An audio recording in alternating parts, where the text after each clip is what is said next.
वही सीता अब तुम्हारे साथ वन चलना चाहती है। हे रघुनाथ, उसे क्या आज्ञा होती है? चंद्रमा की किरणों का रस चाहने वाली चकोरी सूर्य की ओर आंख किस तरह मिला सकती है? हाथी, सिंह, राक्षस आदि अनेक दुष्ट जीव जंतु वन में विचरते रहते हैं। हे पुत्र, क्या जहर की वाटिका में सुंदर संजीवनी बूटी शोभा पा सकती है? वन के लिए तो ब्रह्मा जी ने विषय सुख को न जानने वाली कोल और भीलों की लड़कियों को रचा है। जिनका पत्थर के कीड़ों जैसा कठोर स्वभाव है, उन्हें वन में कभी क्लेश नहीं होता।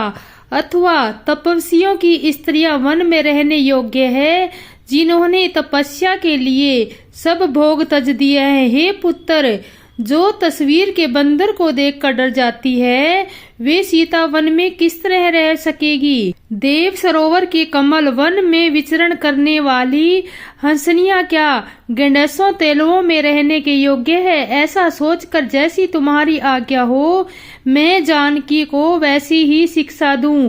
माता कहती है, यदि सीता घर में रहे तो मुझको बहुत सहारा हो जाए। श्री रामचंद्र जी ने माता की प्रिय वाणी सुनकर जो मानो सील और स्नेह रूपी अमृत के सनी हुई विवेकमय प्रिय वचन कहकर माता को संतुष्ट किया। फिर वन में गुण दोष माता के सामने सीता जी ने कुछ कहने में संकुचाते हैं, परंतु मन में यह समझ कर कि यह समय ऐसा ही है, वे बोले, हे राजकुमारी, मेरी शिखावन सुनो।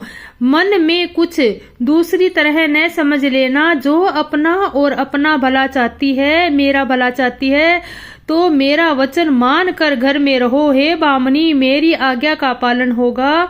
सास की सेवा बन पड़ेगी। घर रहने में सभी प्रकार की भलाई है। सम्मान पूर्वक सास ससुर के चरणों की पूजा सेवा करने में बढ़कर दूसरा कोई धर्म नहीं है। जब जब माता मुझे याद करेगी और प्यार से व्याकुल होने के कारण उसकी बुद्धि भोली हो जाएगी, वे अपने आप को भूल जाएगी। हे सुंदरी, तब तब तुम कोमल वाणी से प्राचीन कथाएं कह कहकर इन्हें समझाना। हे सुमुखी, मुझे सैकड़ों सौगंध है, मैं यह स्वभाव से ही कहता हूँ कि मैं तुम्हें केवल माता के लिए ही घर पर रखता हूँ।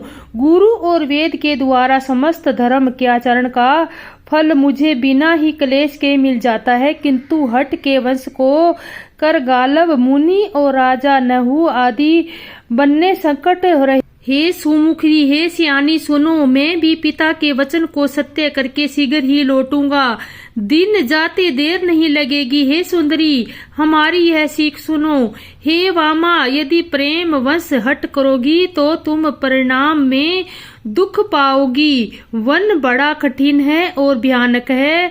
वहाँ की धूप, जाड़ा, वर्षा और हवा सभी बड़े भयानक है। रास्ते में कुछ कांटे और बहुत से कंकड़ है, उन पर बिना जूता के पैदल ही चलना होगा। तुम्हारे चरण कमल कोमल और सुंदर हैं और रास्ते में बड़े बड़े दुर्गम पर्वत है।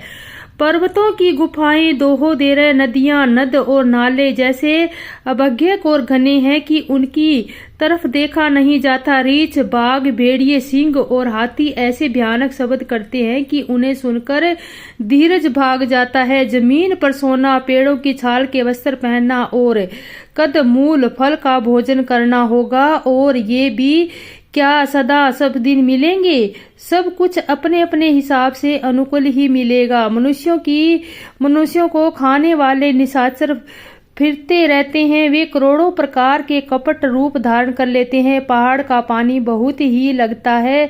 वन की विपत्ति बयान नहीं की जा सकती। वन में भीषण सर्प, भयानक पक्षी और स्त्री पुरुषों को चुराने वाले राक्षसों के झुंड रहते हैं। वन की भयंकरता यदि आने मात्र से धीर पुरुष भी डर जाते हैं। फिर हे मंगलवचनी, तुम तो स्वभाव से ही डरपोक हो।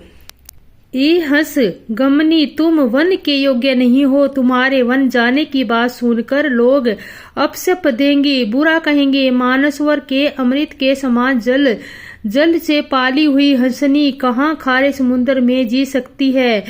नवीन आम के वन में विहार करने वाली कोयल क्या करील के जंगल में शोभा पाती है। हे चंद्रमुखी, हृदय में ऐसा विचार करके तुम घर पर ही रहो, वन में बड़ा कष्ट है। स्वाभाविक ही हित चाहने वाले गुरु और स्वामी की सीख जो सिर चढ़ाकर नहीं मानता वह हृदय में भर पेट पछताता है और उसके हित की हानि अवश्य होती है। प्रियतम के कोमल तथा मनोहर वचन सुनकर सीता जी की सुंदर आंखें जल में भर गई और श्री राम जी की यह शीतलता सीख उनको कैसी जलाने वाली हुई, जैसे चकवी को शरद ऋतु की चांदनी होती है।